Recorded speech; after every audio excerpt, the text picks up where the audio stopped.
শিশু থেকে বার্ধক্য পর্যন্ত একটার পর একটা ধাপের মধ্যে দিয়ে আমাদের চলতে হয়।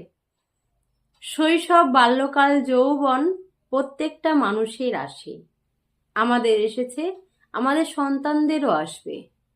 এক একটা ধাপে মনের এক এক রকমের পরিবর্তন হয়। মা বাবাদের উচিত সন্তানের মনের ভাব অনুসারে তাদের সঙ্গে মেশা, তাদেরকে ভালোবাসা এবং তাদেরকে আগলে রাখা।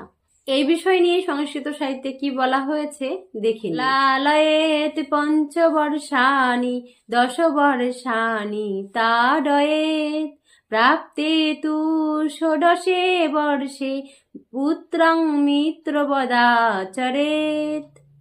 অর্থাৎ সন্তানদের প্রথম 5 বছর অর্থাৎ জন্মের পর থেকে 5 বছর পর্যন্ত খুব ভালোবাসতে হবে, আদর করতে হবে, সর্বদাই আগলে রাখতে হবে, কথায় মায়ের আঁচলের নিচে রাখতে হবে। পরের 10 বছর অর্থাৎ 6 বছর থেকে 15 বছর পর্যন্ত নজরে নজরে রাখতে হবে। মা বাবার কাছে সন্তানরা কখনোই বড় হয় না, আর ভালোবাসাও কখনো কমে যায় না। আবার সময়ের সঙ্গে সঙ্গে সন্তানদের মঙ্গলের জন্য ভালোবাসা কখনো প্রকাশ করতে হয়, আবার কখনো প্রকাশ করতে হয় না। 6 থেকে 15 বছর এই সময়টা খুব গুরুত্বপূর্ণ ছেলে মেয়েদের জন্য।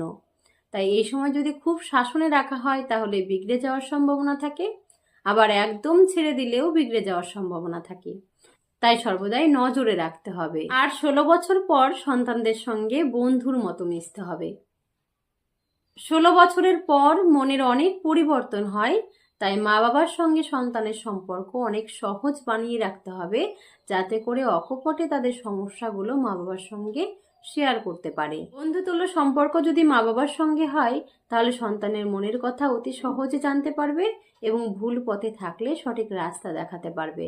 সময়ের সঙ্গে সঙ্গে যেমন সন্তানরা বেড়ে ওঠে, তাদের মনের পরিবর্তন হয়, ঠিক তেমনি মা বাবাকেও তাদের মতন করে তাদের সঙ্গে মিশতে হয়।